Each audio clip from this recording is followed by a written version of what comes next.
नमस्कार, जय हिंद साथियों। आप देख रहे हैं सत्य दर्पण न्यूज पॉडकास्ट, जो कि डुमरिया प्रखंड के ग्राम टेकरा कला में बोधी बिघा थाना के नजदीक हमने हमारा स्टूडियो आप आज ओपनिंग किए हैं।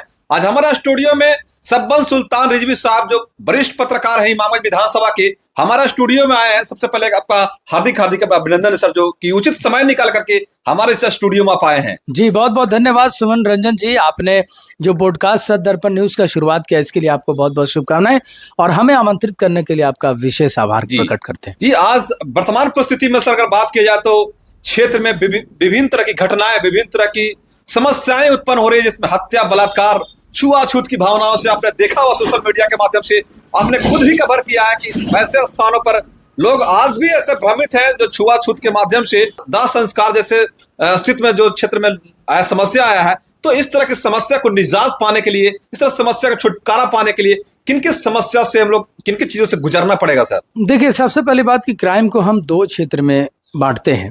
एक होता है कि आउटडोर क्राइम और एक होता है कि डोमेस्टिक क्राइम। आउटडोर क्राइम का मतलब होता है कि बाहरी क्राइम, जैसे गैंग वार हो गया या क्रिमिनल लोग जो बड़े बड़े गैंग बनाकर वार करते हैं।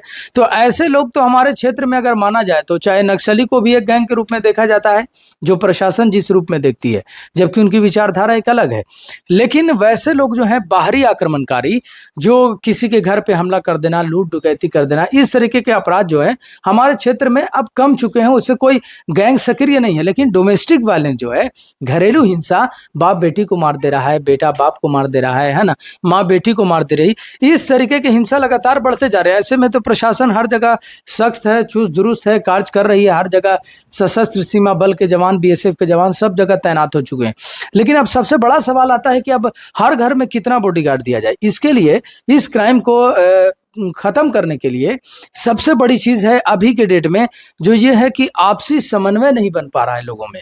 घर में आप देखेंगे कि घर में जो माँ बाप शिष्टाचार अच्छा नहीं दे पा रहे हैं बच्चों को, और वही बच्चे आगे चल करके माँ बाप से लड़ाई लड़ते हैं। ऐसी अभद्र गालियां घर में दी जाती है। हर घरों में ये केसेस देखने को मिल रहा है। भले ही वो चीजें सोशल मीडिया में नहीं आती, आती कब है? जब कोई मर्डर घर में हो जाता है, कोई बाप बेटा किसी को मार दिया, तब वो चीजें सामने निकल के आती है। लेकिन ये हर घर में देखा जा रहा है। इमामगंज विधानसभा ही नहीं बल्कि पूरे बिहार झारखंड नहीं बल्कि भारत के कोने कोने में। तो ऐसे में क्राइम कंट्रोल को सबसे बड़ा जो मूल कर्तव्य है, प्रशासन तो आउटडोर क्राइम पर लगी है, लेकिन डोमेस्टिक जो घरेलू क्राइम है, इसके लिए आपको सबसे पहले तो माइंड को शांत करना पड़ेगा।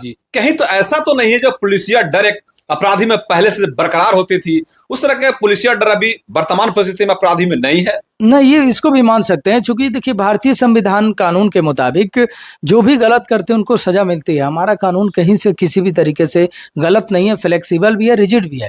बाबा साहब भीमराव अम्बेडकर ने जो बनाया, लेकिन उसके जो पालन करता है, आप देखिए कि कोर्ट में सिटिंग बेल हो जाता है। बड़ा से बड़ा क्राइम कीजिए और 10-20 लाख रुपया दे करके सिटिंग बेल हो गया, चाहे हाई कोर्ट तक से बेल मिल जाता है। ये सिटिंग बेल शब्द आया कैसे, जबकि संविधान में यह है भी नहीं।